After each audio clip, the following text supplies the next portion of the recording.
Live from the City of Angels, it's Sunday night. The Sunday evening spectacular is underway.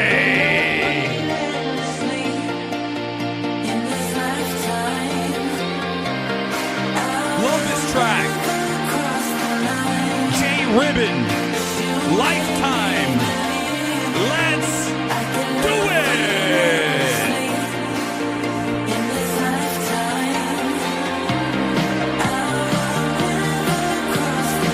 Tonight's stream. It's gonna pop, just give it a second. The credibility killing films, we'll count them down tonight, live.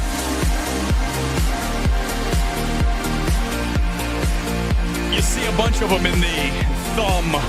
Some love for the artwork tonight. Guys, I am not an art major, but I think when you look at this work of art over my shoulder here, you might think otherwise.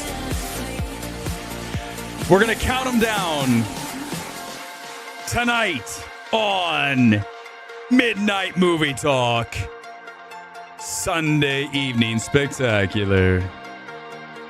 But before we get to that, let's talk about one battle after another. The question is did this film bomb or not? We talked about it this morning on Midnight Movie Money. But now that we've had a little bit of space and I had a chance to look at all the articles, I think it's important that you pay attention to what's being written by the trades here in this town. That would be THR, Variety, and Deadline.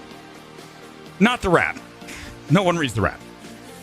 But the other three.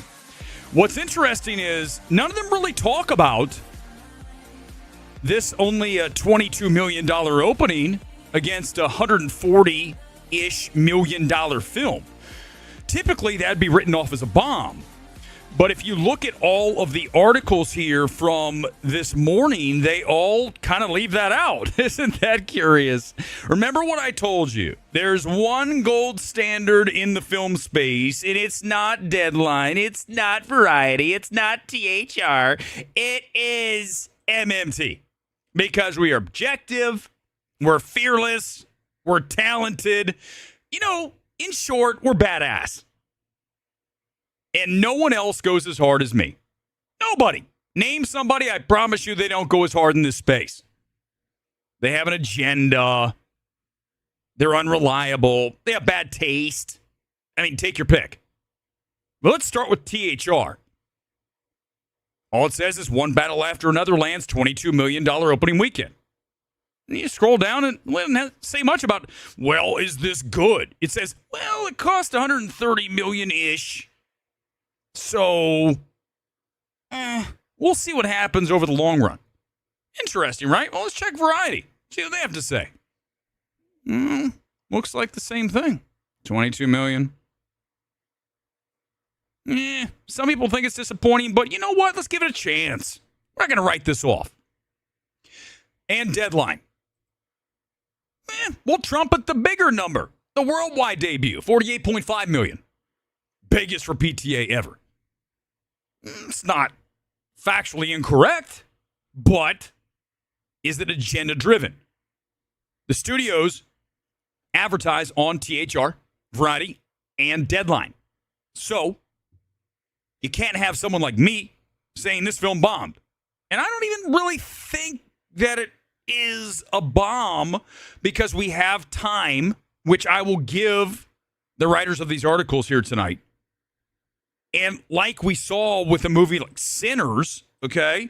And that's another Warner Brothers film, right? A film that caught fire when it went on to gross $366 million worldwide off of a debut stateside of only $48 million. But listen, that's still double plus where we are with one battle after another. So if we are half of Sinners, then let's just say that we should be somewhere in the $175 million range if we use this as our projection for one battle after another. OBAA, as the hip kids call it. I call it overrated. That's my choice for verbiage. But the difference here is, on the one battle side of things, is that this is doing better overseas than Sinners. You can see here the domestic was virtually everything here. 278 million of the 366 came from the United States. The film didn't even break 100 million overseas. One battle, because of PTA, is traveling better so far. But again, the question comes, did everyone that really wanted to see one battle this weekend already see it? That happens very often. People run out. They don't want to miss out. We live in a FOMO society. So very curious to watch second weekend, third weekend. I will say it is to this film's advantage that Warner Brothers is handling it. They've been better about longer windows. Superman was a little short. F1 was Apple Warner Brothers, and that took a while. By the way, who called that F1 would make more money than Superman worldwide? Do you guys remember? I'm forgetting. Who was that? Oh, that's right. It was the gold standard, wasn't it? MMT. So we're not going to render a verdict here tonight. I just want to lead with it and talk about yes or no, long-term forecast, all of that. Come with your comments. I'll get to as many as possible before the stream is over. If I don't get to it now, I'll get to it at the end, roughly an hour tonight. So we always do on Sunday. Every time I say it's going to be like 30 minutes, 45, it's like an hour and 15. Tonight, we're going to close with something cool. So stick around for that. But let's get into tonight's big topic, the credibility-killing films. And you can see here some of the selections that I have ready to roll. They're loaded. We're going to count them down. Now, what does this mean? This means that if you say that one of these films is very good, please, not great, or masterpiece, the M word, you have wrecked all of your credibility for the remainder of time. There's no room for error on these films, right? Certain films, and listen, we started tonight with one battle. And it's actually a great jumping off point because a lot of people are saying this film's not nearly as great as everyone's saying, and I would agree. But it's not a credibility killer because there's enough to like from a filmmaking aspect with Paul Thomas Anderson. And you go back to what we talked about, the number one takeaway for me that I liked out of One Battle was the directorial scope of it, okay? The Vista vision of it. It feels like cinema. Screenplay is not great. But I will give some leeway, right? There's room for error on One Battle, more so. Not a masterpiece, but at least if you say you liked it, I'm not going to be like, holy crap, dude, what are we talking about here? These other films, no. Zero. Margin of error is zero. Not point anything. Zero. Let's start with number 5. A film that just won Best Picture. Are you kidding? When I saw Nora going back a year ago, roughly, this time last year, it was coming off of Cannes, won everything there, and I'm like, okay, let's see what Sean Baker did. He's had a little uneven career. I like his filmmaking. I think his best film is Florida Project, and still to this day is Florida Project. But Nora, oh, Lord, that screenplay of bickering, bitching, and F-bombs, and that torturous scene in the middle, in the house, trying to get the information. Where's the Russian kid? Let's go run around New York and hunt him down with Instagram pictures. Oh, it's so bad. This film, the fact that it won Best Picture, damn, man, you talk about credibility killed. The Academy. Why do you think they revamped their rules? They said basically you have to prove that you saw these movies. We have to know that. If you've not proven it to us, then you can't vote. At least they're trying to do something like that, right? That wasn't acted because of Anora.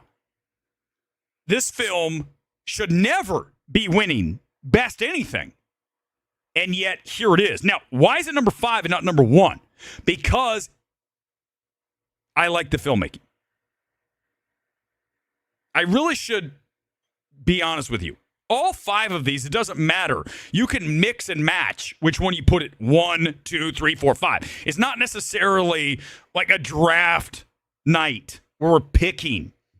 So any which way you go here is a loss for credibility.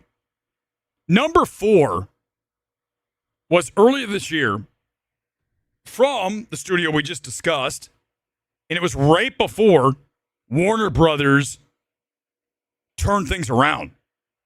Mickey 17 is the kind of film that will destroy a director's credibility, a studio's credibility, and certainly your credibility. If you think Mickey 17 is even remotely good, anything about that film, even Robert Pattinson's accent that he picked, damn, man. Once I got to that dinner scene, I'm like, I got to get out of here. I went up to the corner. There's a nice little vestibule at the top of the IMAX, Burbank. I hid in there for a little bit because I couldn't take any more Mickey 17. Again, all these films mix and match. It doesn't matter. You better not be on the wrong side of history with these films. Number 3, also from this year. The biggest Danny Boyle fan around. Before this film came out, I was telling you, no filmmaker is more diverse, able than Boyle. You look at what he's done, his filmography. My personal favorite, small film, Millions. But you look at Slumdog. You look at even a movie like Yesterday. He manages to get the best out. Well, he did until 28 years later, which I'm not kidding you. When I was watching this film earlier this year and I'd heard the early, oh my God, it's so amazing, right? Because that's what we live in. We live in the world of hyperbole and people who have, let's be real, no talent, no taste, clueless. This film is borderline unwatchable, laughable.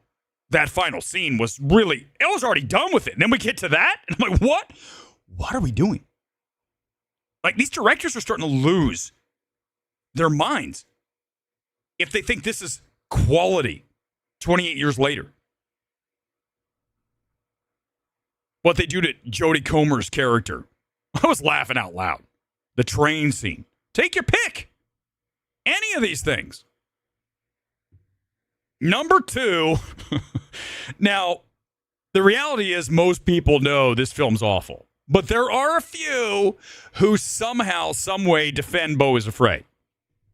This is indefensible. There's no redemption for Ari Aster's 3-hour slog that is punishing. And one of the most selfish films I have ever seen on a big screen. Selfish because the director had no care for the audience. You can say that about all these. But this one in particular was the kind of film that makes you shame people for clapping in the theater. Google my name and Beau is Afraid, and you'll probably find the audio of me at the AMC 6 telling people to stop clapping. This film is awful. Opening night, that Thursday, way back when. But again, there is nothing redeeming about this film outside of the first maybe 20 minutes, and then the other 2 hours and 40 minutes is sheer hell. But I gotta say, and you see the film I haven't talked about. Now, Poor Things Listen, here's why Poor Things didn't make the 5. Because Yorgos's filmmaking is interesting throughout. Too much fisheye, right? It's like when someone tells you to like something, they like your outfit, and you wear the same outfit every day. That is Yorgos with his fisheye shot. Stop. Enough. He did it very often in Kinds of Kindness. I'm yet to see Begonia. We'll see that here shortly. But our number one film is on the far left of the thumb here tonight. It's Babylon. I mean, this was a film that I saw the premiere. I'm in Beverly Hills. I am at the Academy Theater on Wilshire Boulevard. And it's the first ever, the unveiling of Damien Chazelle's Babylon. Packed house. Movie starts. Oh, can't wait. This is going to be great. Old-time Hollywood, Chazelle. What a director. Why is there an elephant shitting all over the place? What am I watching? Like, within seconds, I'm like, what's happening? As I'm in the back of the theater there, I see multiple people get up and walk out. No joke, within the first 10 minutes. I have never, in all my time going to early screenings, or in this case, the first ever, the world debut, seen people get up and walk out. Not to the bathroom. They got their things and left. Couples, like, I'm out of here. And they were saved by not having to sit through that 3-hour, again, very selfish film from Chazelle. And as you might remember, Chazelle, after this film was received so poorly by anyone with a brain that works, said, I'm never going to get a budget like that again. Well, of course you're not. I would never give you another budget as high as Babylon was, based on what I saw. And that's the thing. Going back to one battle after another here tonight. When you're given a budget, Babylon was 75 million plus, right? It was way up there. But one battle after another is 130 plus. When you're given a budget like that, Babylon, one battle, you cannot make a film that literally shits on the audience. I mean, the fact that Damien Chazelle is making an Evel Knievel film is, he must be like, my God, how is this even possible? But here's what this all gets back to for me. And this is really the crux of it. And this is what pisses me off the most about Hollywood and the studios and the inability of anyone to get to these directors and watch a cut of any of the films I just mentioned and telling these directors, I don't care what your filmography is. I don't care what you did before. This is trash. I mean, I would just say it like that. I'm not even kidding you. I would not hold back. I would love to have seen these films early to stop this shit from happening. The elephant shit, I mean, God, we'd have to cut it right off the bat. We got to cut the first, 10 minutes of the movie. I'd have to cut at least an hour out of Babylon to make it watchable. Because there are two great scenes, right? You've got Margot on the soundstage for the first time, and you've got Brad being told he's done. Those are your two. Smart telling Brad he's done, and Margot on stage, take number 50. Those two. But everything else belongs in the dumpster. So I don't even know how would I even talk to Chazelle? Listen, we got two great scenes. Is there any way we can reshoot everything else? Can you try to save this film by reshooting everything outside of the two scenes that I've earmarked? Now, with a film like Beau is Afraid, I would just say we're fucked. I can't believe you got $30 million to make this. I mean, A24 has fallen so far. And I really point to Beau is Afraid, right? When A24 started to lose its cred, it was with Beau is Afraid. And now, people have been burned so often by that studio. I go back to, was it last year or 2 years ago now? I mean, it's been going so fast. There's two films that come to mind that I would never slap my label as a studio on. One was Tuesday. Whew, shit. You guys don't even know the Grim Reaper Parrot movie.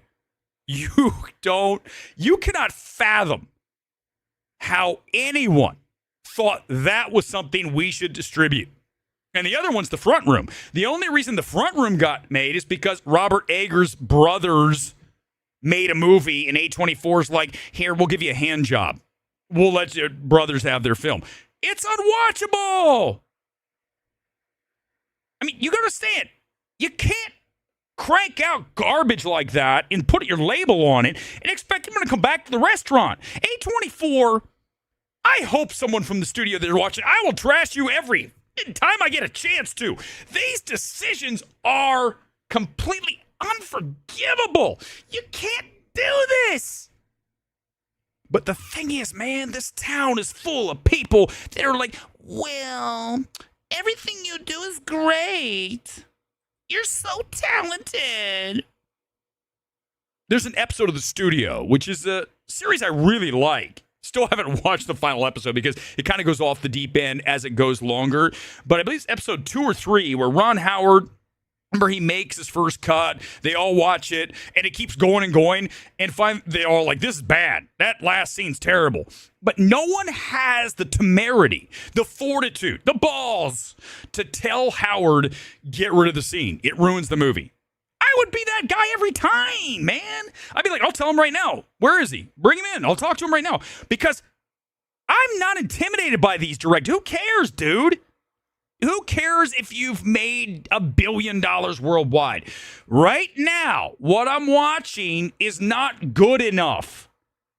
How do you even think this is good enough, man? This is bad. Like Bong. Hell, if I watched Mickey 17, I would have sat Bong down and said, you are going to destroy everything that you've done that's good for cinema with this film. We are going to Batgirl this motherfucker because this is going to tarnish your legacy. We are saving you right now. It's like that friend's about ready to send a tweet that maybe shouldn't. Don't do it. Just stop. Don't send that late night text. Just don't. Right. You gotta stop. But no one has the guts to tell these directors, I can do this. I can be the guy.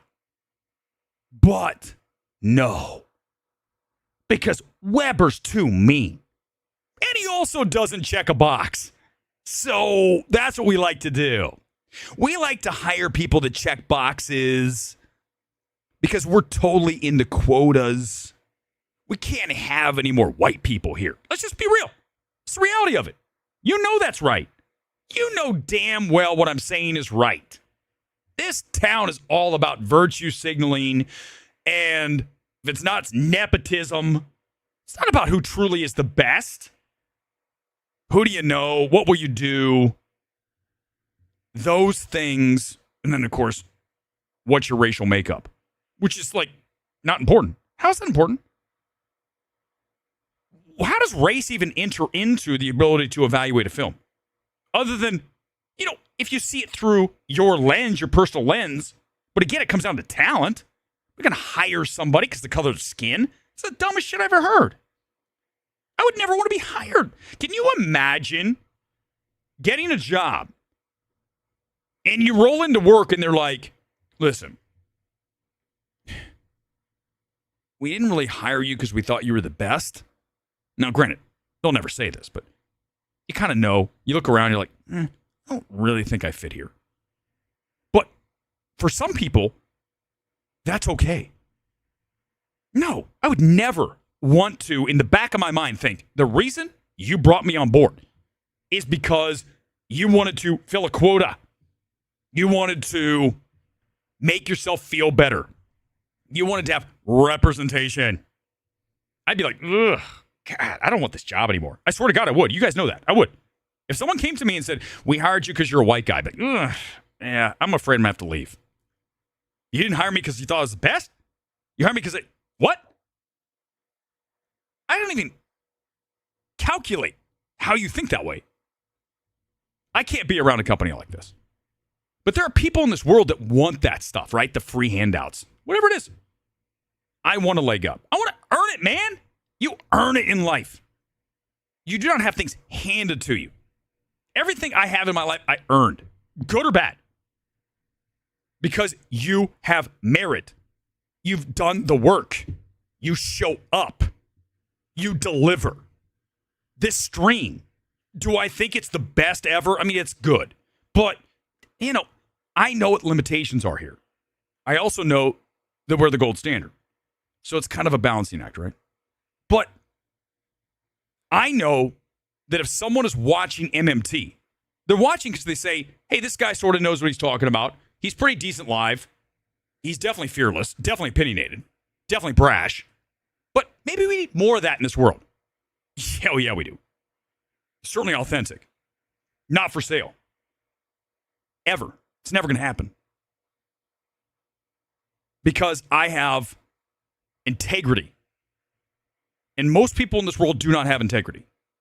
They'll do whatever it takes.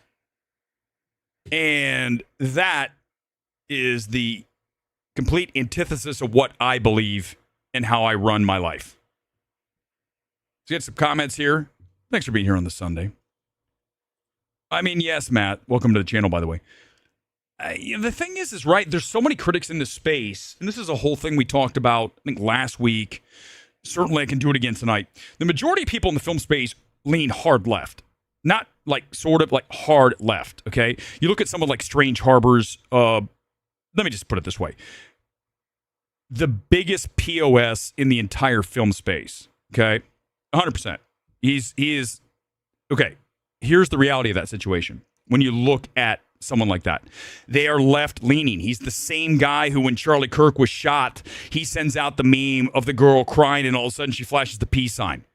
Imagine being that dehuman. It's just, that's who's in this space. And no one calls them on it.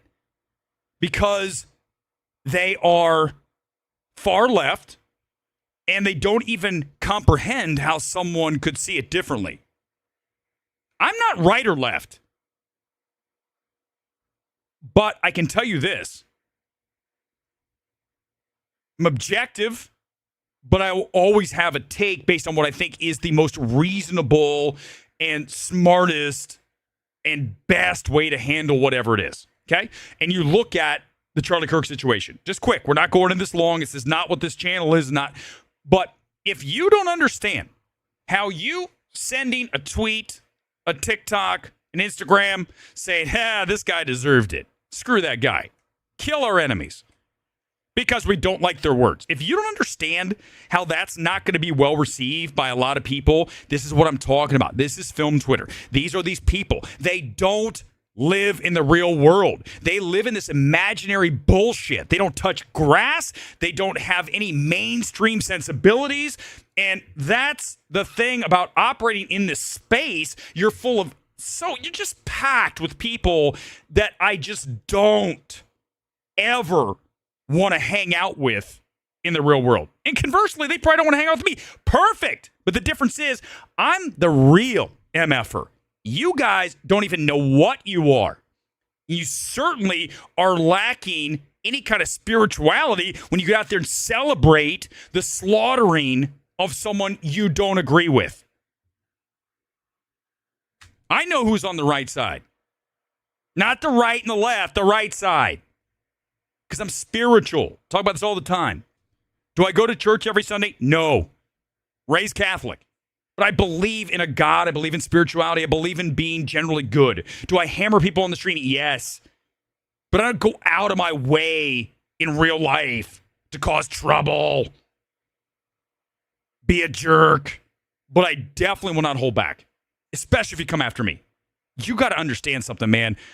Some people in this world are the real fucking deal. And I am. And if you don't know that by now, I don't know what to tell you.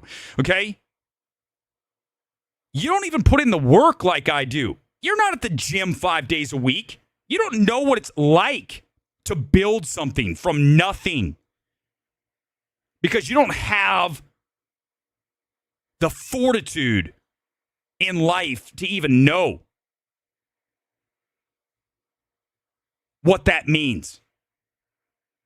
You live your life through watching everybody instead of doing.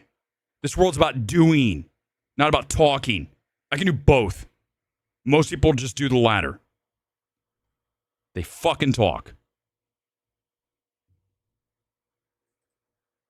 Jacob Diaz, welcome to the channel. There's one guy's pretty big on film Twitter that shares a popular opinion that's circulating Twitter at the moment for clicks and likes. It's like clockwork. There's so many people in the space who do that. They recycle other people's stuff. They say things that everyone on film Twitter is going to go for, like, oh my God, one battle after another, best movie ever. I wouldn't change a single frame. I mean, they know that is going to work very well with that crowd. Because they don't, again, have the temerity to say this film has a lot of flaws. Because they're afraid, wait a second, maybe I'm not going to fit in with the people that aren't even my friends. So like, why do you care about what anyone, especially when you start to see some of these people on film Twitter? I'd say every time I go to one of these critic screenings, which I don't go to very often, I come in and I look around and I go, damn, it's the most unremarkable group of people you ever seen. Not just physically, but also mentally. I mean, just overall, these are unremarkable people. I'm just going to put it as flat as possible. And here's the reality, is that you know how you become unremarkable? You stand out and you say things that maybe the rest of the group doesn't agree with, and you don't care because you do not put any stock in what others think about you. You do what you believe. You do what you believe to be the right thing, not, oh, well, maybe I'll get dragged by film Twitter. If I have to be dragged by the blue hair, rainbow haired, I don't know what I'm doing with my life crowd, are you kidding me? That's a badge of honor. Because again, they don't know what going into the real world and making a difference, doing things, working, building, they don't know what that means. They tear things down. I tell you, and I bring it back to this, and we see it today in the shootings, last night, today, the church. There's a lot of people out there who are disturbed mentally and also are very unhappy with who they are. I say this all the time. If you hate yourself, if you dislike yourself, how do you think that someone like that is going to have any other reaction to what you do than hatred? Because they don't even like themselves. Imagine wake up every day, look in the mirror, I hate this person. Well, then you're going to hate me too, because you don't like yourself. It starts with, as Whitney Houston said years ago and sang for us, you have to make yourself proud. You have to make that the number one thing. Not selfishly, but you've got to do things that make you do good things. Build things. Be decent. These people are mentally ill. They all just gave terrible movies. Well, I mean, listen, here's the thing, right? All elite. It goes like this, right? You've got people who want to please the crowd, so they're never going to say a Paul Thomas Anderson movie's not a masterpiece. And they don't have the guts to say, even if they believe it, they won't say it. You look at someone like a Matt Naglia. Matt Naglia is the most uninteresting person maybe in all of Twitter. There's nothing he has ever said that is remotely brain-stoking material, okay? Nothing. Because he wants to fit in, sends tweets all day. Look, here's this. I'm gauging this. I had to do a podcast with Matt Naglia one time, and we recorded it. I kid you not, I have never heard someone who talks more uninterestingly as Matt Naglia. Nobody. I've been on, and I've heard lots of people. Sorry, Matt, you seem like a nice guy, but I'm going to hammer you because I don't care, because you're not, there's nothing you bring to the table, dude. Do you understand? Imagine waking up going, I don't bring anything to the table, but yet thinking you do. You bring nothing. Zero. I don't even understand how these people like think that's interesting to bring nothing to the table. But that's what they do. Parrot all that stuff. Matt, you don't like what I'm saying? Cut it and use it. Use it. I don't care. Because, Matt, again, never once have you ever said anything that makes me say this is a guy that I need to listen to. Not one time. I mean, how fucked is that? Dudes, you can say whatever you want about me. I can promise you this. I have said more things that are edgy, not for being edgy, but because I don't care, than that dude's ever said in his entire life. In one day. And also the rumors that that same person goes to film festivals and cobbles together other reactions and posts them as his own. Can you imagine doing that? I've never done that once. I have never once, ever, looked at someone else's opinion about something and said, I'm going to pass this off of my own. Like plagiarism. Why? How about you just have your own thoughts? Now, granted, some people could have the same ideas, but in general, if I see someone says something very specific about a movie, I'm not going to go back in and say, and let's just say I saw it. Now, granted, there's stuff you don't see. I don't hang out on X very much. But if I knew someone else said something about movie X, I'm not going to even let that enter into the conversation, certainly not as directly as that. I go back to when I saw Tenet. Okay, I mentioned this last week, and I'll bring it up again. You guys read World of Real. I think Jordan does a very nice job with World of Real. I think it's a good site, worldofreal.com. A lot of good, smart articles. But I saw Tenet in Vegas before anyone else. Sent a tweet out saying, Ludwig Göransson is the MVP of Tenet. That score is unbelievable. One day later, by the way, that went wild. Next day, Jordan Rumi, however you say it, the MVP of Tenet is is Ludwig Göransson. What? Like, first of all, if I didn't even see my tweet, which I know was viral at the time, how can you ever even imagine sending that? I'd be like, I would just quote tweet it and say, this is dead on. But that's the thing is, these people don't have those ideas. They steal from other people. Who else has done a stream about credibility killers? They're doing whatever the latest anti-woke thing is, or Marvel thing, or whatever. Not this. Because I don't care about what anyone else is doing. I'm doing what I'm doing. That's what MMT does. We do what we do. It happens to be what other people are doing. It's because it's just happenstance. I mean, watch. This will end up being everyone. Here's the top 5. Really? He's been discredited? Just me? I know there's got to be more people than me. All right, let's do the MMT evaluation of a film that you guys, this is unbelievable. Let's do it. This is going to be fun. Good Boy and Black Phone 2 are coming. Those are 2 horror films.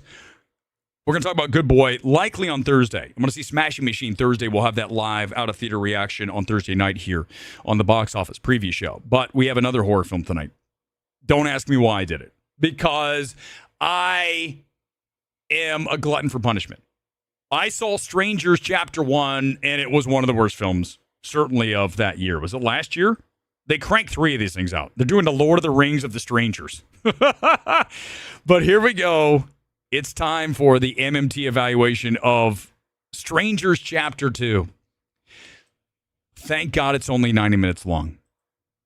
This is going to be a fun one. Here's 15 seconds. That's all I can take. That's all you should be able to handle. I will make you suffer through 15 seconds of Strangers Chapter 2. MMTE starts now.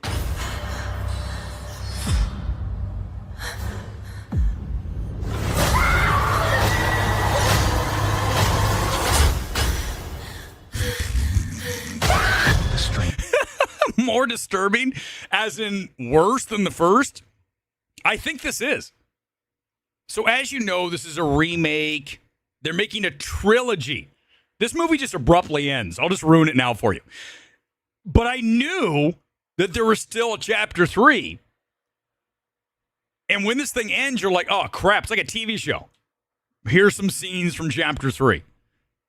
What you got to pay attention to in both Strangers Chapter 1, Strangers Chapter 2, and I must assume Strangers Chapter 3, because Rennie Harlan directed this. This is some awful direction. None of the shots are interesting. Some of the edits are just straight up horrible. Overall, this is as uninspiring of direction as you could ask for. It doesn't help that it's a laughably awful screenplay. I mean, that's right there for you, too. So this one picks up where she was the lone survivor of the torture session in the cabin. She's in the hospital, so we're doing Halloween 2, only way worse. Halloween 2 is cool, right? She's just survived. She's in the hospital. It takes forever for him to start picking people off. This film just gets right into it. The stranger's already in the hospital, basically. They're in the hospital for like 15 minutes. I'm like, why didn't you just keep it there? Just say we're ripping off Halloween 2 and leave it there. No, she has to escape and then get out into this small town in Oregon and then make her way back to the cabin for some more absurdity. And there's also these weird attempts to explain the killers throughout this, right? This is why the strangers are killers. Because as kids, they had trauma. And they turned that trauma into knife bladings. That's essentially what you learn here. But one thing that I was just mouth agape, holy crap, what are we looking at? You guys want to see what happens in the middle of this film? I was virtually checked out at this point. All of a sudden, the final girl is in a car, and the car is getting jacked up, right? Something's hammering the car from all sides, out in the middle of nowhere, in the middle of the wilderness. I'm like, what is happening? It's not the killer. What? It's a wild boar. The wild boar is attacking the car. And it's hammering it. And eventually she gets out of the car because the boar like destroys the entire car by ramming into it. And then, as you can see, I did take a picture. I was in the last row. No one was behind me. And it was so laughably awful that I said, we gotta show this. There's the boar. There she is as it sniffs her and decides if it's gonna chomp on her skull. And it goes on for like 20 minutes. But you ready for the kicker? This is something. You ready for this? We go back to that screenplay. I can't even believe this shit. I can't believe what I'm about to say. You guys, I wish I had made this up, but I can't. This is the truth of Strangers Chapter 2. We find out that the wild boar was raised by one of the 3 killers. So the boar is extracting revenge for her killing one of the strangers because it was the stranger's pet way back when. This shit is the worst. I can't believe I had to watch this.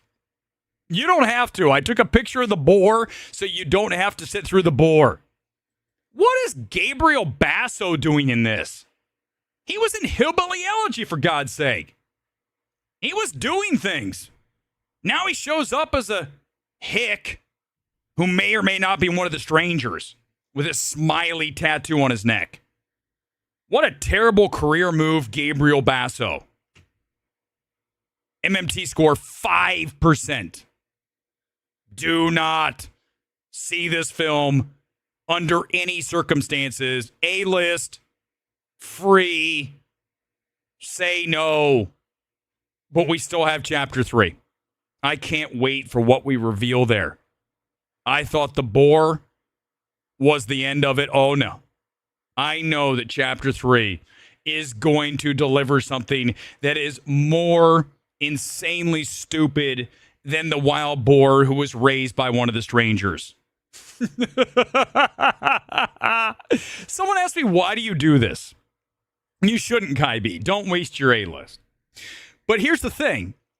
When you look at this film, you wonder how Lionsgate ever said, let's do this. Even at like a nothing budget. A trilogy? I mean, one of the reasons Strangers was kind of interesting when you go back to the original version, it was just about the randomness of killing. In fact, this film reminds you that X amount of people have been killed by strangers. So watch out. Some randomly crazy person might take you out. Now watch our film. I mean, this across the board, Lionsgate, I don't know how anyone has a job there when you watch stuff like this. In Borderlands, and the Crow remake, so many more. Help me out. There's more. It's got to, I think you're right, Mount Failmore. It's got to be a money laundering kind of thing. Something's going on like that. Doesn't make sense. Why does this movie exist? The poor girl. I told you my story from Strangers 1. I told it the other night. I'll make it very short. I saw Strangers 1 opening night, AMC 16. I watched it. Awful film. I was furious. So I was about ready to yell at people for clapping because there's a few people clapping. My mouth was just opening, getting ready to say, stop. This is not worth you even clapping one time for. And as I go, guess who walks in? They're like, hey, everybody, guess who's here? The star of The Strangers. And here comes the final girl. I'm like, oh, Lord almighty. It was the biggest buzzkill, blue ball situation I've ever had in a movie theater. She's here. Oh, my God. I want to say it's so awful. But she seemed really sweet. I'm so happy to be in this movie, Strangers Chapter 1, 2, and 3. It's my big break. Look at me, Mom. Mom was probably in the audience. So I was like, I'm just going to quietly walk out. So I literally got up as fast as possible, went to the aisle, and ran across. I was like booking it across the theater because it wasn't like two sides. There's only one way to go. And as she's talking, I'm like, I'm not going to sit here for this. Because after I watch a film that's bad, I cannot listen to people sit on stage and tell me it's good. I go back to, remember that film with Jonathan Majors and Glenn Powell? It was like a World War I or II film. I don't remember which World War. But it was like a biplane fighter thing. The Squadron, whatever it was called. Not a good film. I drove all the way over to CAA, which is in Beverly Hills, headquarters, biggest agency in the universe. And I watched whatever it's called. Start with a U. Undecided. That's not it. Whatever it was called. And I sat through it. It's not great. And as soon as it's over, I'm stuck in the middle of a row. And CAA's theater's really tight. So there's nowhere to go. And I had to listen to all these people come out and talk about how it's the best film ever. I had to listen to the composer talk about how she thought it was a great score, like one of the best. She was saying her stuff was great. It's not even good. It was not good.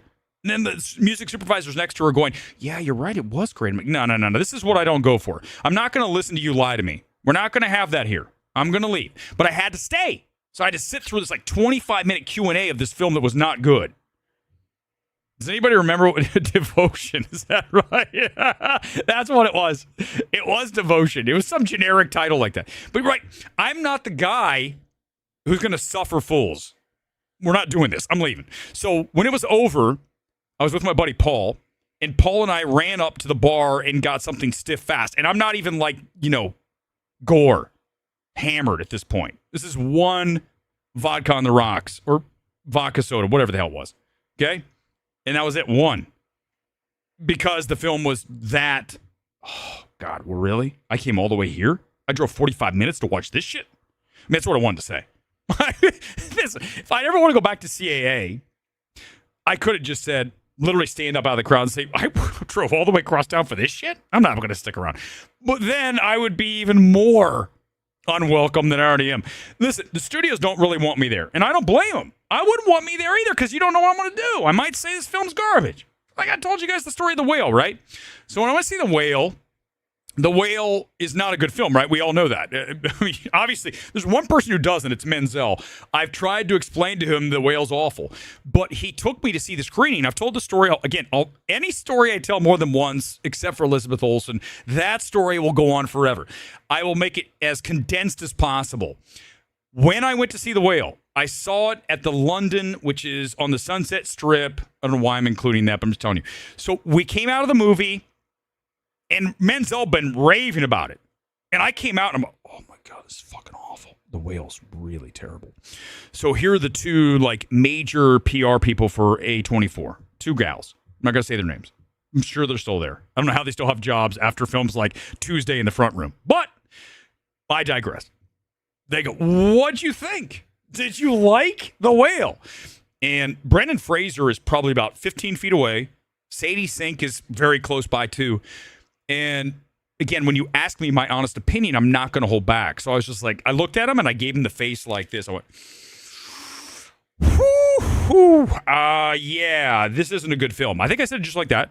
Not too loud because Brandon was there and like I said, Sadie, they're in the movie. I don't want to be, totally disrespectful. But I wasn't going to say it's good.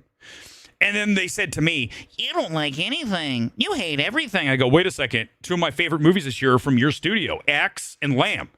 I'm sorry that's not the ones you want me to like, but X and Lamb are two of my favorite movies of whatever year that was, 2022, 2023. So stop.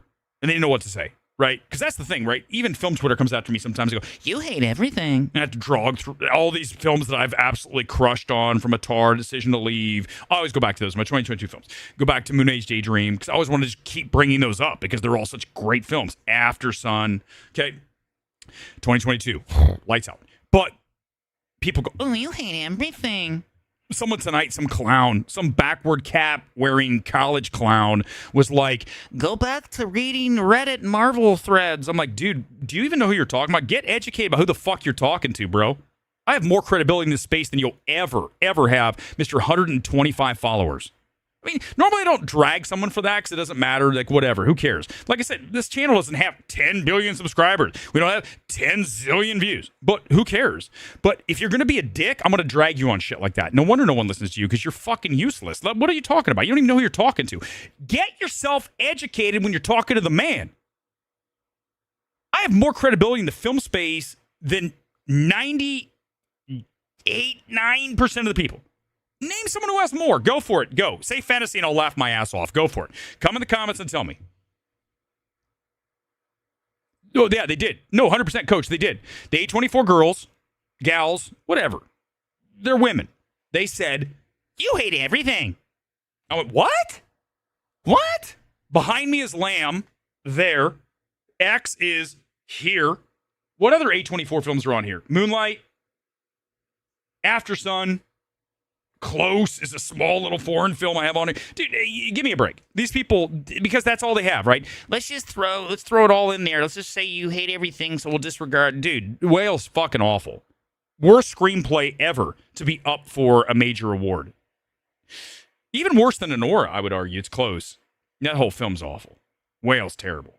Aronofsky's lost his mind. Talk about a director who's lost his shit. We've talked about Michael Mann, Sucking, Ridley Scott, Aronofsky. Go look at Caught Stealing. It's a mess.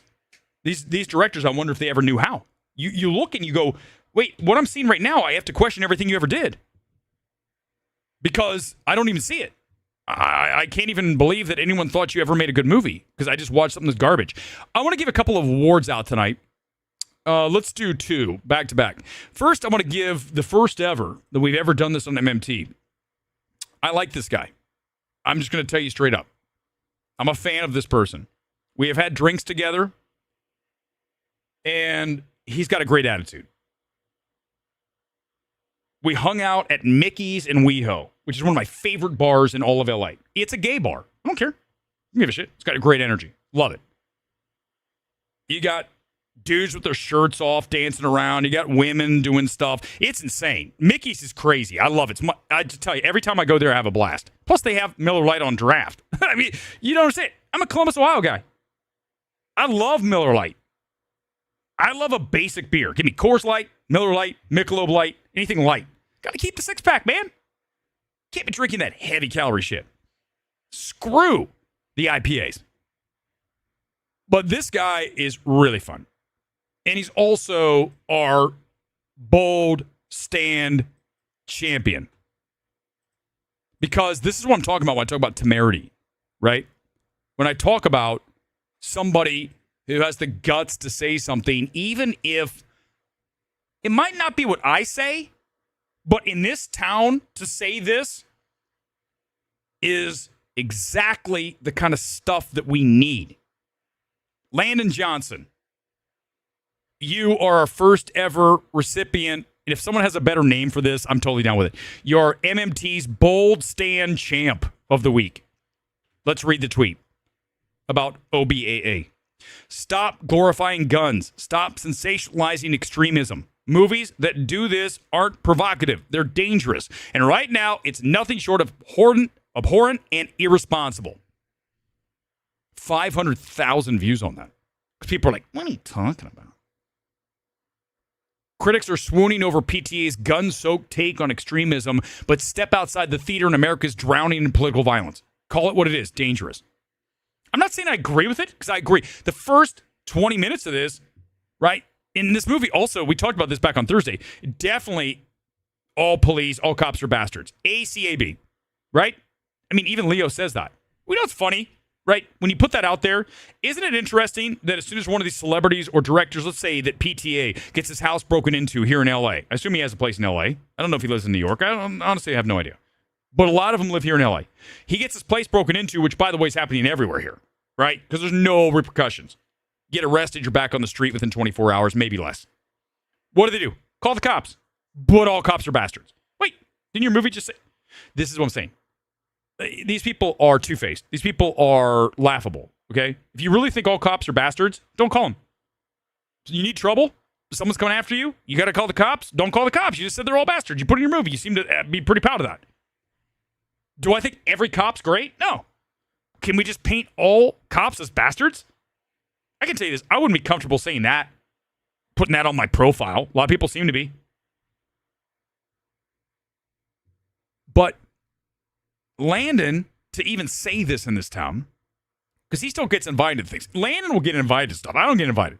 Landon, if I ever get invited again and I'm there, we're going to Mickey's. For this, I will buy you a Miller Lite for this award tonight. I'm cheap as hell. So the only thing I spend money on are my kids, right? Do you guys like tonight's kid? I have not worn this in a while, and a lot of you like this. This is Malaga. Out of La Liga. There's a La Liga. Wait, no, this side. La Liga patch. So this is authentic. It's Hummel.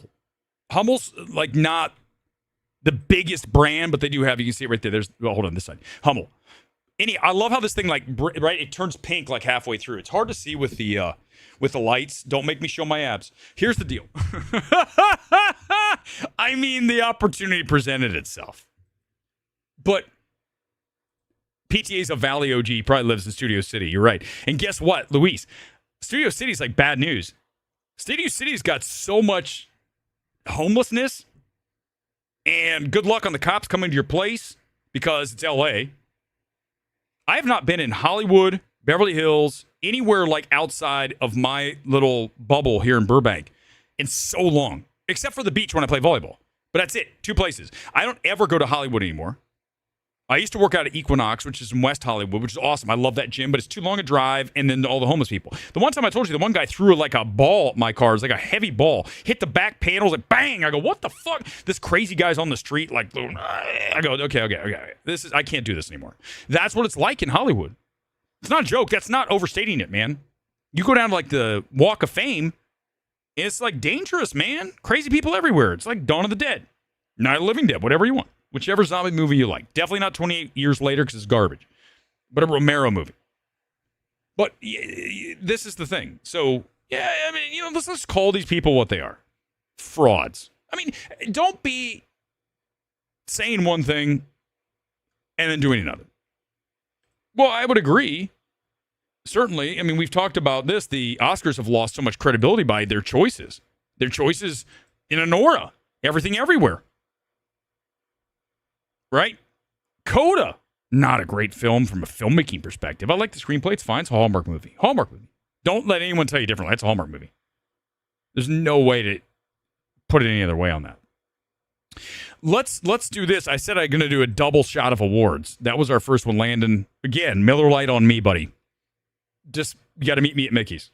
I know he'll totally do that. Landon is like all up on that. And the thing is I feel like every time I go to Mickey's, it's never open upstairs. I want to go when the dance floor is open. Guys, I told you when I grew up in Columbus, I used to go out to all of the clubs. I was a DJ web slinger in Columbus, Ohio. Look it up. It's probably no record of it. But there is. Ask anyone who's been around there for a long time. DJ web slinger was the man. I was the man, the myth, the legend when it came to on the turntables, baby. Vinyl. I still have a ton of vinyl in my garage. I haven't touched it in years. But I told you guys, if I say it, it happened. Landon and I had a drink at Mickey's. I was a DJ in Columbus, Ohio. I saw Strangers Chapter 2 last night. What do you want me to say? These are all truths. I don't make things up. When everyone says, well, I don't know, he talks about having a six-pack. Why don't I just have to show you so you just shut up, okay? Do I have to? I'll do it. I mean, I can. That's the thing is there's so many people in this world who talk, right? But they don't have anything to back it up. I'm the opposite. All I do is back shit up. I just have receipt after receipt after receipt. And unfortunately for our other winner of the award here this Sunday Evening Spectacular. Thanks for being here live. It's our film fraud of the week. And it's Sydney Volpe or Volpe. I don't know which one. You guys help me out. She has a YouTube channel. We're going to watch some of her videos. These are the films she says. Let me read the tweet. And this is a total discrediting from all future opinions about anything at all. One battle after another is the least egregious of these. 28 years later, we already mentioned, can't be wrong on that. Sinners, hellaciously overrated, absolute mess of a screenplay. And highest to lowest across the board is laughably bad. Direction, one of the worst directed films I've seen in a very long time. I mean, forget Stranger, that doesn't count. Spike Lee, watch highest to lowest. You'll be like, what? Holy shit, what is happening in this movie? No restraint. Spike Lee's like, I'm going to put everything in this and you can't stop me. Well, unfortunately, we all paid the price, Spike. Because again, selfish. No one told Spike this isn't good. Who's going to tell Spike Lee? I would. No one else would. But Sydney says these are the four. Even if every other movie this year sucked, I would be pretty happy with this. These all suck too. I mean, One Battle's the best, but again, not a great. I give it a C. But 28 years later, this is what I'm talking about. Let's go see what let's see what she has to say about, we talked about Anora. Let's see what Sydney has to say about it. Oh, we found her. Get ready. This is Sydney talking about, hold on, let me get it back up here. Sydney's Volpe or Volpe? Help me out. I know some of you watch. Her. It's okay. You can admit it. This is a safe space for Sydney Volpe. All right, there we go. Let's watch it. Let's see what she has to say about Anora. Interviews to prepare for this video, the director of Anora, Sean Baker, mentioned a movie called Knights of Cabiria as an influence on this story. It's not super obscure or anything. It's a Fellini film, but it's one of my favorite movies of all time. Oh, this is the cinematic virtue signaling right here by Sydney, right? She also has the Anora poster. She's got Uncut Gems, which is by far the lesser film when you talk about Uncut Gems versus Good Time. It's not even a contest. So get that right. You already have that wrong. Okay, by the way, our background's better than Sydney Volpe. Let's continue. Let's see what she has to say. This is still too long. When's she going to start? This is still intro. Where is it? Comedy? Intro? Hold on. Let me see if I can find some. Mikey Madison. Let's see if we get the final verdict. I don't want to watch all this. Spoilers. Final conclusion. Here we go. Let's just go directly to conclusion. Might find that incomplete or unpleasant. I think you do have to fill in some of the gaps with her character. No, it's because it's not well written. And it's nonstop arguing in F-bombs. But yeah, thank you, Sydney, for letting us know that we have to fill it in because it's a terrible screenplay. But I really think Anora is a beautiful film with layers, many of which I didn't even discuss in this video. But I'm excited to hear thoughts from all of you. What are the layers? The arguing? Her dick riding him at the end in the car? What are the layers again? Oh, now she's going to cry. Now we care about Anora. Before we hated her because all she did was bitch, bitch, bitch. No layers to the character. But, at the end, we're supposed to care. Whether you loved it or have certain issues with it. Let's see what else, Sydney. This is boring.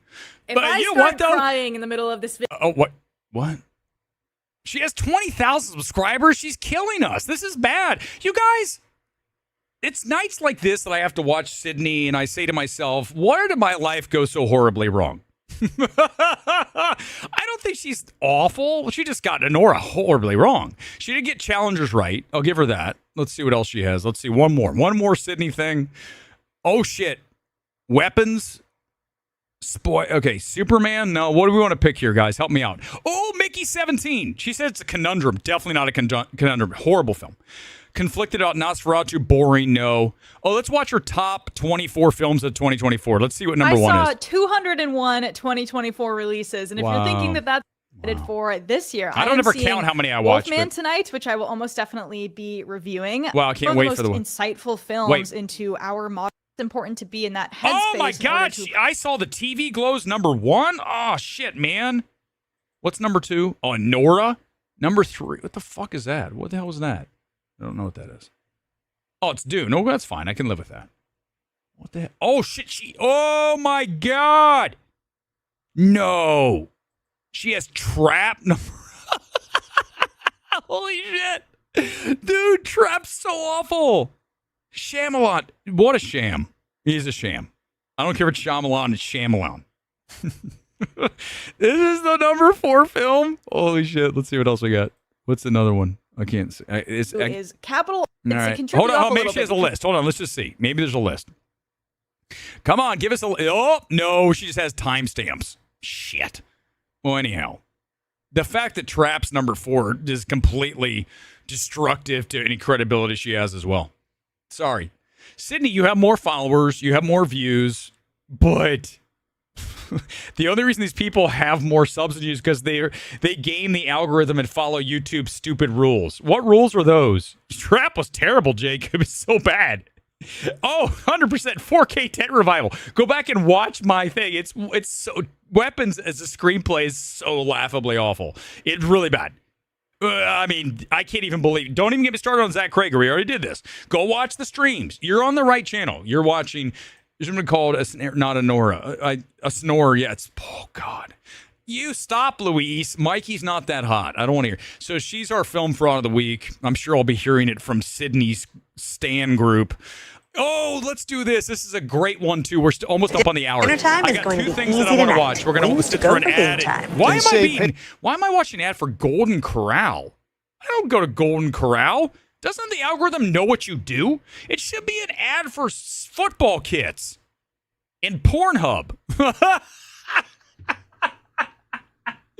It should be an ad for Adriana Chechik's OnlyFans page. What is happening here? Let's go. Okay, guys, you ready for this shit?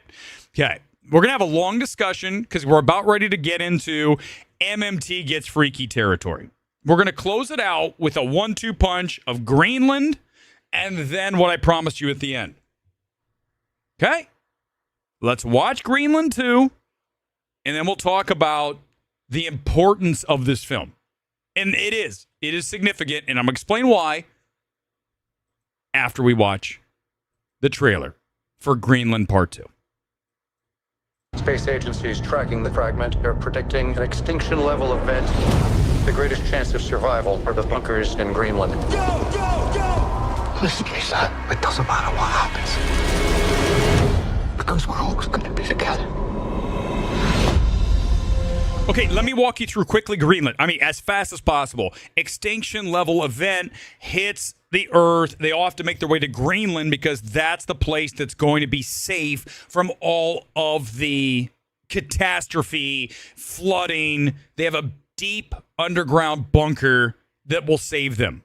So now they're going to emerge, is my guess. Here we go. Everybody says there's all the destruction. Real quickly, I want to mention, whenever you watch a film and it's a real quick shot of like Sydney or what, it's really fast. It's because every second that thing is on longer costs more money. It's CGI, right? So they just make it quick. Bang, bang, bang. What was that? Because every second that you render is more cash and the budget keeps going higher. This is a low budget sci-fi film. this is a new normal for those we've lost. Or is it sci-fi? So we're going on 5 years now, so it isn't all that new. It definitely ain't normal. Okay, so they're in the bunker for 5 years. How many movies have we gotten about bunkers? There's a show, Paradise, right? Bunkers. How many end of the world things are going on right now? What's the Amazon show? End of the world. Name them. There's so many going on. Let me tell you why Greenland's important. Let's watch a little more. Place. Erick, come here. Listen, bud, I know it's tough being stuck down here. So they're all underground waiting for things to calm down. The storm is over. Let's emerge from our hole and see what happened to the Earth. Because asteroids hit it. It's too dangerous outside. Be advised, we've got a radiation storm north of your location. So it's like day after tomorrow or 2012 or whatever. You know, you've seen all these things. Open the door! Get it open! Looks like they put a little more money into this one. I imagine the first one did okay. Came out during COVID. Our situation is getting worse. Do we think there's anywhere that's safe from all of this? We believe the crater walls prevent the radioactive storms from forming, making it a safe. So it's kind of like World War Z. We have giant walls. So there could be breathable air, drinkable Okay, water. I can't wait to talk about why this is important. Just bear with me. It's coming. It's way more important than this movie. This is where we're going to like do some shit that gets me banned on YouTube. It's in southern France. How exactly are we going to get there? We can't stay here, honey. We didn't come all this way for this. How a new beginning. Okay, I'm going to scoot ahead. I can't watch more. You get the idea. But the point is, why am I stopping? Why am I pushing ahead? Because I'm about ready to unveil some real truth. I'm going to lay some truth on you here tonight, bigger than anything I've already done. We're gonna keep going.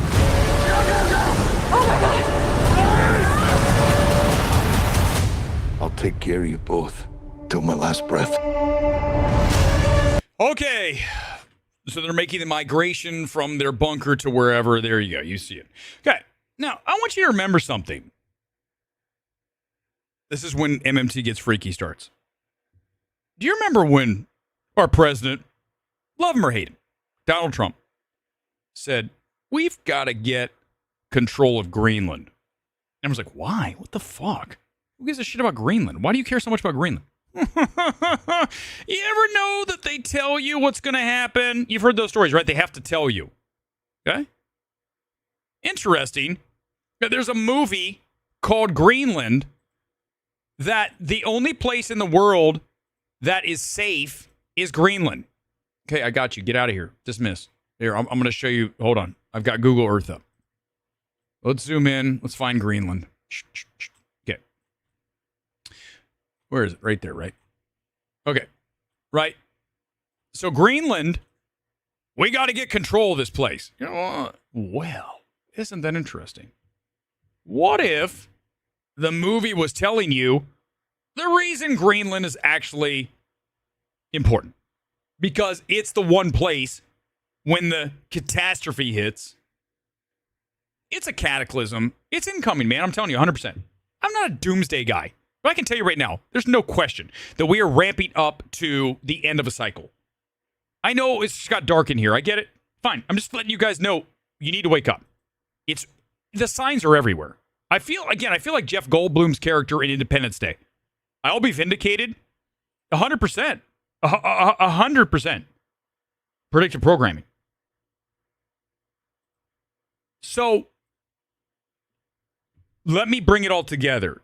This is what we do better than anybody. I mean, first of all, we're the number one movie. No one's better than the gold standard MMT. We're also the best at conspiracy theories. We're very good. Seriously. And we're also live. It's live. It's 9:10 here in Los Angeles. Wherever you are, thanks for being here live. I don't do these things taped. We just shoot. Oh, wait a second. That might get me canceled. He's got guns. They're air guns. They're finger guns. Why is Greenland so important? Well, the movie seems to be telling us why. But here's what I'm going to show you. Oh, shit. Did it reload on me? Give me a second. Okay, can you see this? Give me go south. Give me 1 second. Okay, so this is the FAA weather cam. Ooh, it's right there. Perfect. Okay. So, this is a camera from Larsen Bay, which is in Alaska. Now, as I show you this, what I want to remind you is, as you go up in latitude, right? Oh my God, latitude launch. The higher you go up towards the North Pole, things are more visible, right? You've heard of the Northern Lights, a lot of stuff. So this is in Alaska. Let me show you. Watch your screen. I'm going to zoom. I want you to pay attention to what's right underneath the word old. It's right here. You can see kind of a circle. It's very hard to make out. But here's what I'm going to show you. I'm going to zoom out a little bit so you can see. I'm zooming in. That's where you want to look. Right there. I'm going to zoom out. What I also want you to notice is, what do you see in the camera? Do you see a reflection? Do you see this? Yes or no? Do you see what I'm saying? See the circle? Look here. Look. It's an object because I'm getting a reflection. Do you see it? This side, reflection here. Now watch. In a second, it's going to become more visible. Not as visible as I'd like, but it's enough today. And this is today. This is like hours ago. It's still like light up in Alaska. Get ready. I'm going to hit pause. Okay, again, look, it's still there. Do you see? It's getting a kickoff on the left side. You can see kind of an arc in a light. Watch. Hold. It's kind of hard to see. It's still right here. Right. Keep your eyes right in that spot. Let's see if you can see my circle. Let me hit it again. There. Do you or do you not see? It looks like a bubble. Okay. Also, it looks like it's got color. It's almost like iridescent. Okay. This thing is iridescent / red. This is kind of, YouTube's going to completely jam me out of here. Did I just lose it? Hold on. Let me go back. I think I switched angles. Let me go back to south side. South. There it is. Okay, I'm right here. Yeah, here we go. Here's the deal.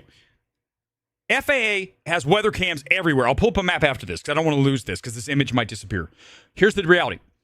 The cameras are everywhere, but this thing is very visible from Alaska. It's up there. We can't see it. Like, maybe we could see it, but there's something cloaking it. That's the best way I'd put it. Sorry, guys. I'm just telling you what's there. It's the reality of it. Hold. Okay, do you or do you not see it? Okay, let me hit one more. Let me hit a couple frames. There. It's right there. It's almost like it's transparent, right? Okay, I think we just lost it. There it is. Right. Hold on. Give me a second. Okay, there it is. Right here. We've definitely seen this thing better than today. But this is a good one right here. Do you see this? Look. Yes or no? Do you see that? You see how it's red? It's right in front of you. I don't know, dude. Honest to God, it's not a lens flare. It's not a lens flare because it rotates. Whatever it is there. It's an object. It's in the sky. So let me pull that back together to Greenland, right? So you guys know. I'm not going to say everything in history is a lie. I'm just going to tell you this. History is programming. What they've told you in history, not everything, but a lot of it, it's not the reality. You got to go watch people like John Levi. You got to go watch Mud Fossil University. These guys will have your brain going, what? I mean, literally like, holy crap, I can't comprehend what's happening. Okay, I'll go back and we talk about this. Let me zoom out. I've shown this a bunch. Listen, there's no other way you have to see what I'm showing you here. It's right in front of you. Okay. Look, what is that? Look right here. In between Antarctica and South America. What is that? What do you see? You see a giant snake head. How do you not? Look, actually, I believe it's a dragon head. I'm not kidding you. It's not a joke. You tell me it's not. Tell me I'm wrong. I don't care. Here's the deal. Clearly a head of a lizard kind of thing. And then look here. We've got eye. This is an eye. Right here's an eye. Let me zoom in. That's the eye. Do you see it? And then here is the nose. That's a nostril. And this is the snout. And these are active volcanoes, or at least somewhat here. So these things, if it's a volcano, well, they're nose holes. It's like basically like a venting system. It's an alpha's dong.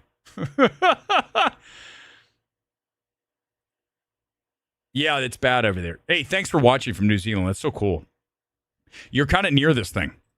Not really. Why do you think we can't go to Antarctica? This son of a bitch down there. By the way, I really want to do this. I want to go to the South Georgia Islands. Because look, you're right on top of the eye. No, actually on top of the nose. The eye's right here. This is the eye. This is the nostril. That's the nostril. I used to think that's the eye. It's not. The eye's right here. This is the eye. It's covered up. Do you see the eye? See the tear duct? Now, here's the thing. You're going to say, why is it not on the other side? Because there's ice. The ice is covering this side. If you got rid of that ice and shit, you would see symmetry. It's right in front of you guys. I mean, you know it. You know I'm right. Like, there's no way you can't see what I'm showing you. There's no chance you can't see that this active volcanoes across the snout is really curious. And then also, by the way, when you do the depth, I don't have the depth. I forget how to do it. The depth. You can do a depth thing where you... Hold on. Let me see if I can find it. You can. This is a huge drop off. Do you see this area right here? This is a huge, massive drop off. Because if it's what I'm telling you it is, it's buried under the water and it drops off. Like if you're standing on this son of a bitch's nose, you're going to fall straight off into the chasm. You talk about the abyss. Tell me, just listen. Tell me you see it or not. That's all. Just listen. All I'm asking you is, do you see it? And of course you do. I'm sorry. It's right there. There's no other way to see this. But if you listen to Roger at Mud Fossil, he's great at this. He'll show you all that. I've already shown the dragon too many times. It's old to me. So we got a lot of shit going on, guys.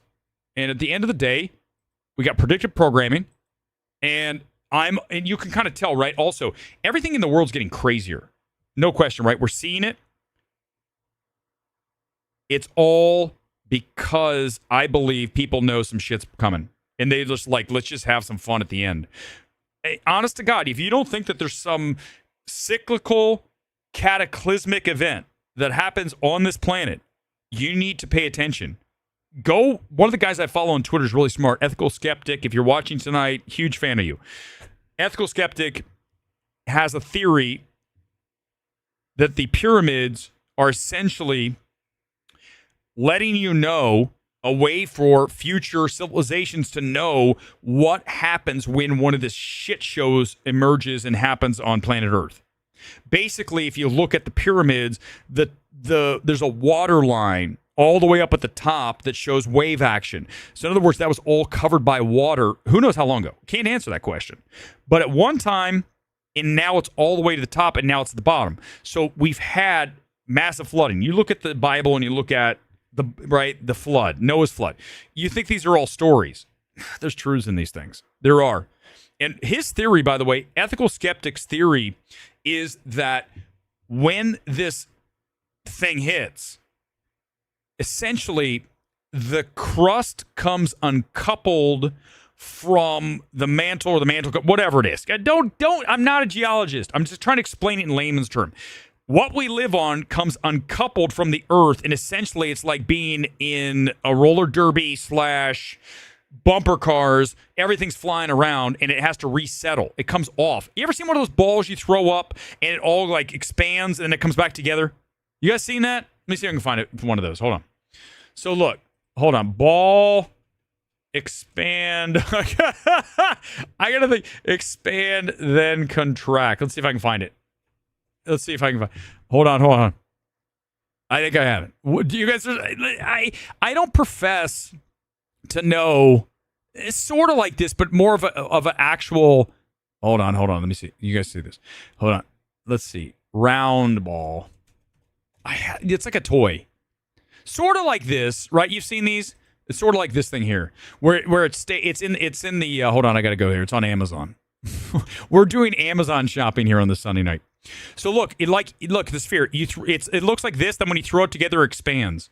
Think of that as like the Earth. It pushes out or whatever happens, and then everything gets up, and then it comes back. And when it resettles, you have a new situation. Essentially, what Roger says. I'm sorry, guys. We already passed the film stuff. Let me do whatever I want. It's my channel. I'll do whatever I want. By the way, thank you to Harmon. I'll take the super chat, but I do not agree that Anora and Babylon are great. But I'm glad that you'd think 3 of the 5 films we talked about tonight are bad. Thank you. You got 3 right. That's not bad. That is, hold on, 60%. I've been doing too much today. I did the morning stream. I did my volleyball. Played really well today. I want to thank my buddy Sean for showing up. Sean's like the best. He's so cool. And he's great. And he helps players who are okay make them better. So thank you, Sean. But here's the deal, is that I can do whatever I want. I can talk about whatever I want, and now I want to talk about it. So if this thing hits, we're all screwed. We're all screwed. Well, yeah, something like that, Malfamor. But if you watch Roger from Mud Fossil, let me pull up Mud Fossil, because at this point, I'm already into that. I can hang for a few more minutes. I'll stay for a few more. But I'm going to see if I can find Mud Fossil. Okay, here's what I want you to go follow. I want you guys to go watch a couple of these videos. Here he is, Mud Fossil University. Okay, so you're going to go to Mud Fossil University, and you're going to watch a lot of his videos. He's got a bunch on dragons. He's got a bunch on Nibiru. Oh shit, there's a new one. I'll have to watch this about Nibiru, because I talked about how I think that planet's Nibiru or something. Something's going on. Okay, but look, he talks about how everything on this planet is biology, right? So like giant formations used to be bodies. And I believe If I'm not mistaken, don't quote me. I'm not like the Bible thumping guy. I don't know it, verse by verse by any means. But is it not said in the Bible, Jesus says the earth is a corpse? Well, yeah, what if we're on a body? So I know it's crazy. Right now you're like, dude, I don't understand. This is crazy. This dude's lost his mind. Once you start looking, the thing you got to be in this world is you got to be curious. You have to be intellectually curious. You cannot just come and go, oh, well, this is what it is. They told us this. You know what's interesting? I talk about this all the time. You know what changed for me when I realized that not everything we're being told is true was during COVID. I say it all the time. It's very obvious. The way that they portrayed that whole situation and the way the reaction went down and everything that happened, I started to say, I don't trust these people like I used to. I used to not even, you're just like, oh yeah, trust these guys. They're all good. Not now. No way. No. I'm not saying I distrust. I'm just saying you have to at least ask, what if? Maybe this isn't the true story. Let's get to the bottom of this. Like, most people don't want to do that. They just want to accept whatever they're told. And, go back to what we talk about in films most of the time on this channel. Most people are like, well, I've been told that Anora is the best picture, so it must be good. I've been told that One Battle After Another, well, it's Paul Thomas Anderson, so it has to be great. This is the issue. No, you go in, you do your own exploring. You do your own look at things, your own study, and then you say, okay, here's what I think. And then, now granted, like I said, not everybody can do this, whatever it may be, because they're just stunted. They don't have the ability to go where I want to go. And if you don't have the ability to at least consider that we live on corpse, a giant body, that California used to be a giant dragon, essentially, as he'll tell you, go watch Mud Fossil. And then once you see it, it's very, very, very difficult not to see it. Very, almost impossible. Okay? So, back to Google Earth, just quickly. I showed you the very clear dragon head at the bottom. I mean, dude, it's massive. That's Leviathan. Okay? But let's go back and look at California. Let me turn it. So, I gotta have a touch screen.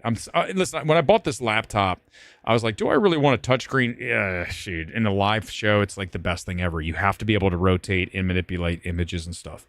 So look, this is dinosaur / raptor number, whatever you want to say. There's so many.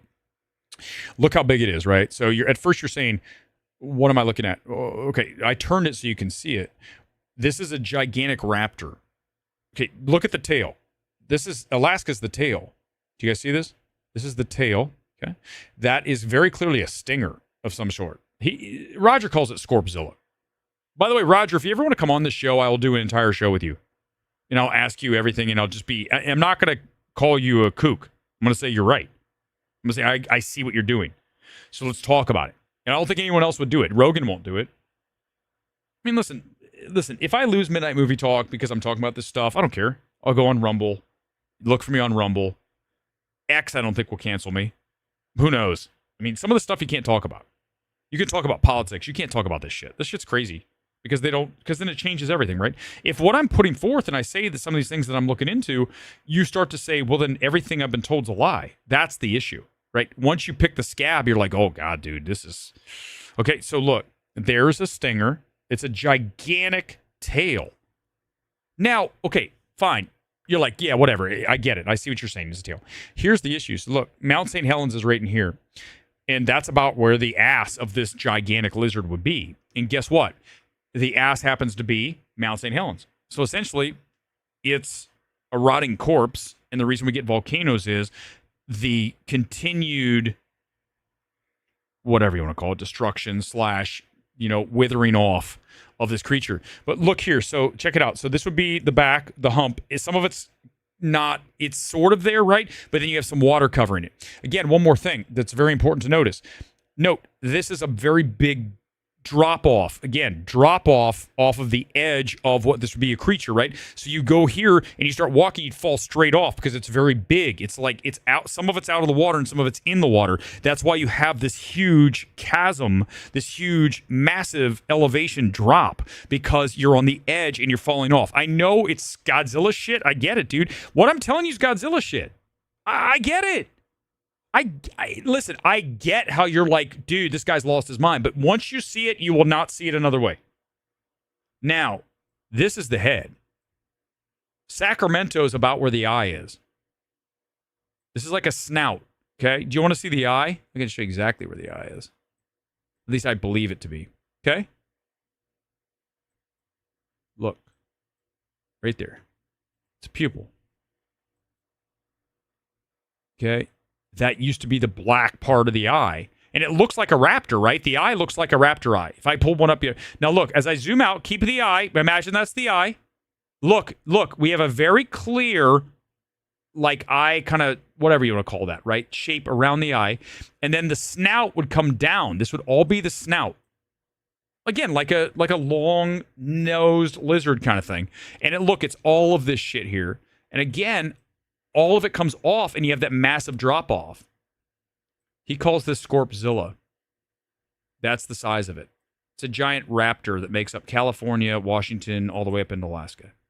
Do you just answer me a question? Do you see it or not? Yes or no? Of course you do.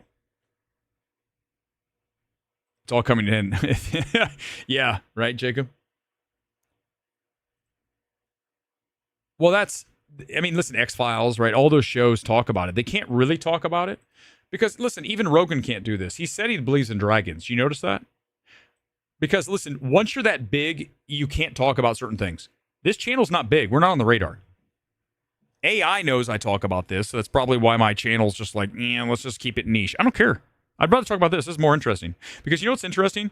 Here's what the fun part. This is what I think is awesome. Whenever we go to the next level, and we all will, whatever that is, let's hope we all go to the right place, not the wrong place. Okay? Live your life accordingly. But let's say this. You know what's going to happen? I said the only thing I want out of you guys is you got to track me down wherever we end up. And you got to say, because you'll know by then. They'll tell you. You'll know.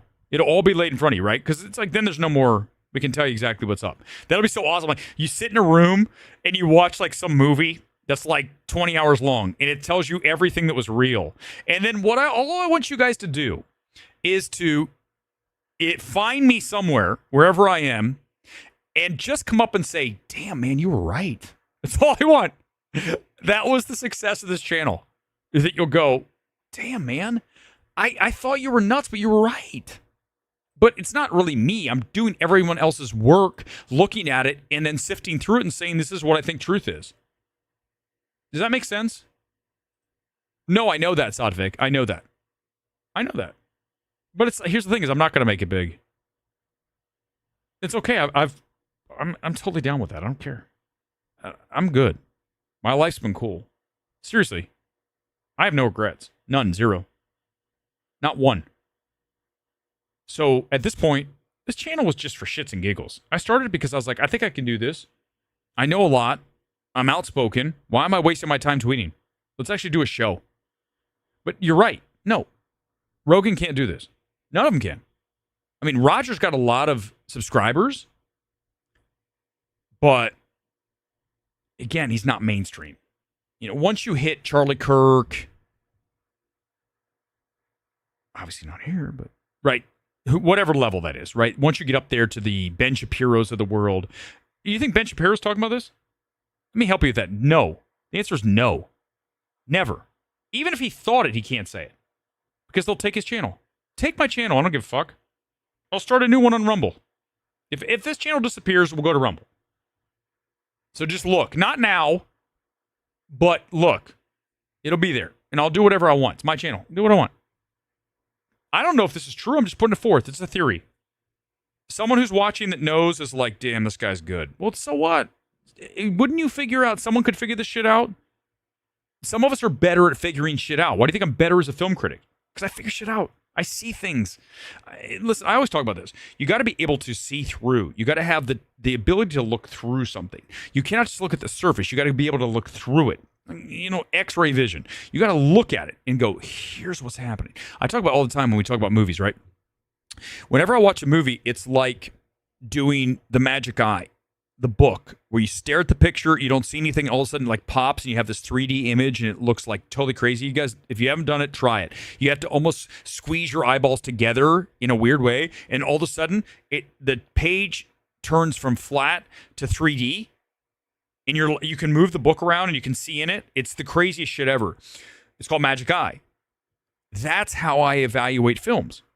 I'm able to do that. Most people are not able to do that. And I'm doing it here with this. If you don't have the ability, and the truth of being able to do that is you have to be able to multitask. You have to have a little bit of ADHD. And you have to have some intelligence. You have to be curious, fearless. This is not, most people don't have these things. They have one of these things. For whatever reason, the creator gave me a whole shit ton of these things. Good or bad. But I know that what I bring to the table is very specific. AI could never do what I do. So I'm not worried about AI. AI is now doing shit for me. They ain't going to replace me. They can't even hope to try and do what I do. I'm the most unpredictable person in this entire space. I would argue any space. Any space. We can talk football if you want. Because it's just what I was given. I'm using what the creator gave me. So, as far as like Sotfix says, you'll never be big. Don't care. Good. I would love to. I would love to get him on. Roger, I'll send you an email. His channel's way bigger than mine, but we'll have an awesome discussion. Because a lot of times when he talks about his videos, he kind of like dances around. I will pin him down. I'm very good at pinning people down, right? When they're saying like dancing around. And then also, look, you've got all kinds of stuff. I don't even know what to make of Florida. Florida's definitely something weird, right? It's almost like, look, Florida looks like a head. Look, the keys could be like a tongue, right? You guys see it, right? Okay, here's one for sure. One more I'll show you. This is very weird, man. This one's one of the wildest ones. So look at this. That's a dragon head right there. Like Arkansas, Memphis. Okay, this one you can actually see it's almost like there's an outline. Okay, so check this out. This is the head. The eye is right here. The head is here. Looks like Pete's Dragon or some shit, right? Then you go back, and the wings and ass are like the Great Lakes. Do you see? So it's like this whole... I don't need the cities in there. Do you see this? This is... Roger says this is Quetzalcoatl, which is the giant feathered serpent from all of the tales of the Aztec and all that. But look, do you see it? And look, the mouth is the discharge. That's the Mississippi River. The Mississippi River essentially is this guy's snout. Quetzalcoatl's snout. Does that make sense to you? Do you see it or not? Right there. That's the entirety of Quetzalcoatl. Basically makes up Michigan, makes up Louisiana, Arkansas. All of that is Quetzalcoatl. Do you see it or not? It's right in front of you. Head is right there. The eye is right here. Somewhere like right in here. This is the eye. Let me zoom out. Eye. Keep your eye on the eye. Snout here. Mississippi River, throat. Look at the Mississippi River, runs right through the throat. Thing was huge, dude. These things are massive. These creatures are dragons, whatever you want to call them. They're gigantic. So that leads to the next question. Just quickly, let's just do this. Let's do this. Here we go. So, or is just America's Wang. Welcome, tired retro gamer. Here's the deal, is that when you look at this stuff and you think about the size of what I've shown you, this is the next level stuff that I don't think maybe you're not ready for, but I'll just do it because whatever. We're still on. I'm going to go for just a little bit longer. I'm going to get out of here. I've been on for 1 hour and 40 minutes almost. Live myself? I feel like there's something I missed. There might be. So what? Don't care. It's my channel. Here's the reality. So look, if these things are this big, the place we live on is bigger than we've been told. Does that make sense? Right? In order for this to work, you have to understand that what we live on, again, I don't know exactly what it is. I've been told, I've seen some pictures, heard some stories, but right, so if these things are here at the size they are, where we live is magnitudes bigger than what we think it is. I go back to this and we'll get ready to wrap. If you haven't watched The Village, go watch The Village. That's your assignment next time I see you on Thursday. Go watch The Village and then extrapolate. Take that. If you haven't seen it, not going to give it away. Watch The Village, and at the end, understand that what I'm telling you is we live in the village. That has to make sense to some of you.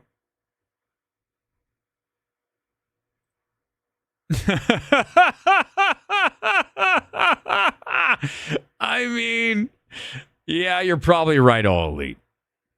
I'm not going to be. I don't care. It's not I just don't care. I'm not going to do that shit. I have morals, for God's sake. I mean, except for Adriana Chechik.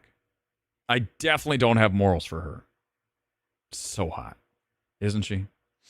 All right, comment blast close out. If I didn't get to it, we'll get to it. Let's get back to the top track tonight. We'll lighten things up as we close it out here. I'll get to like a 5-minute version. Hold on, let me hit this. Let me hit this. Okay, here we go. All right, our lead track tonight, back an hour and 40 minutes in. Dudes, this is longer than Strangers Chapter 2. Hopefully better than Strangers Chapter 2. Hard to say. You know what I love is I just do this live. It's just shoot. It's a straight shoot. If I did it again, it would be similar, but it'd be different. Look, I'm looking at my laptop. I got my I'll take off my sunglasses. You guys know I have eyes for the final little bit. I appreciate you guys being here, even if it at times is like the craziest shit you ever watched. So be it. I'll go all the way back. I've got a ton of comments. I'll get to as many as possible. The song's only like 4 minutes long at max. I think I got to a lot, but I was flying on my own tonight.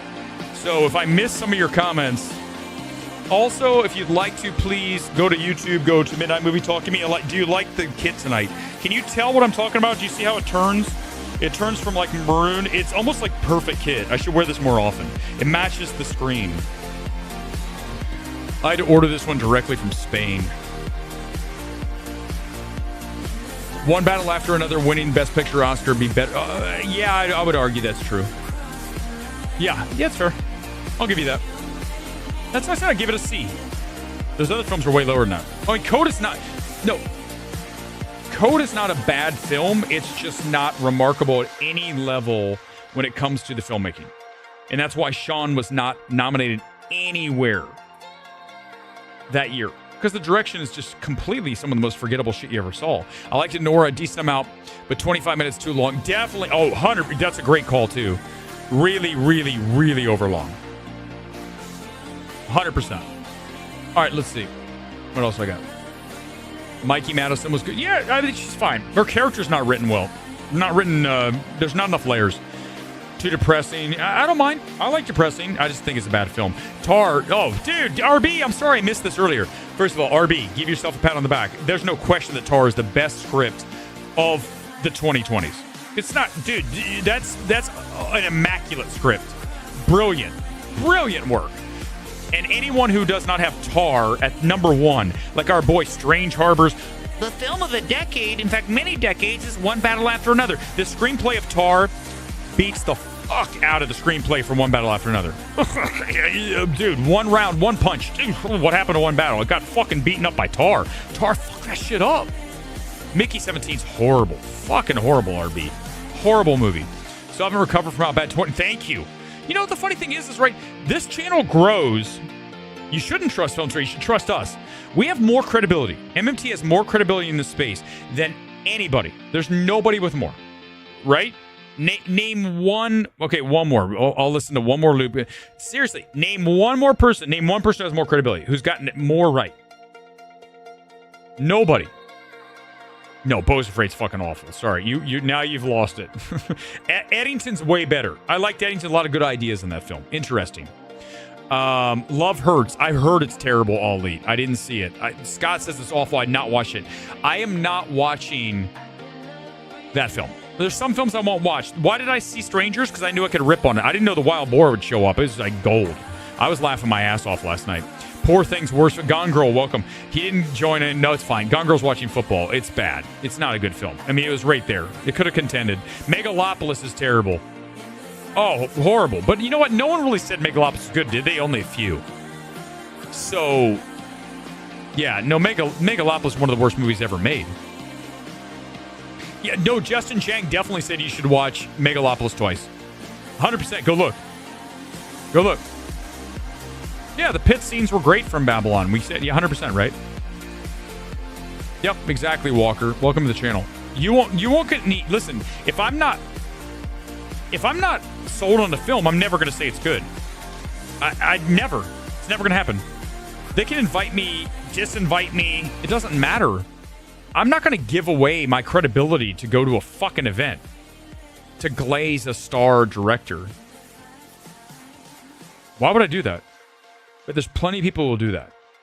Studio's good for a lot of it. I think it loses at the end. It just falls apart. Simone, yeah, exactly. Completely. It's supposed to be satire. This you don't get. It's not funny satire. It's not good. It's tonally bad. Tonally bad film. Tonal mess. Right? Because if I say tonally bad, that means like I didn't like the tone. The tonal mesh was awful in that film. It's bad. Really bad. Yeah, exactly. That's what they do, Matt. That's what Film Twitter does. That's why we destroy them. We make fun of them all the time. Yeah, we already talked that. Yeah, that's true. Oh, God. I got to wait for the Stuckman movie. Well, I didn't hate Kinds of Kindness. I know a lot of you didn't. I liked it more than Poor Things. I mean, I'm not saying that's like... But I like the film. I like his filmmaking. I do. I like his shots. I think he's a very good technical director. I just think his screenplays would get a little too weird. I mean, right? I get it. Yeah, it's true. Phantoma, I love how you just didn't pull any punches. It's something I would say. Look, you're like, he doesn't do TV shows. That's why he has a tiny channel.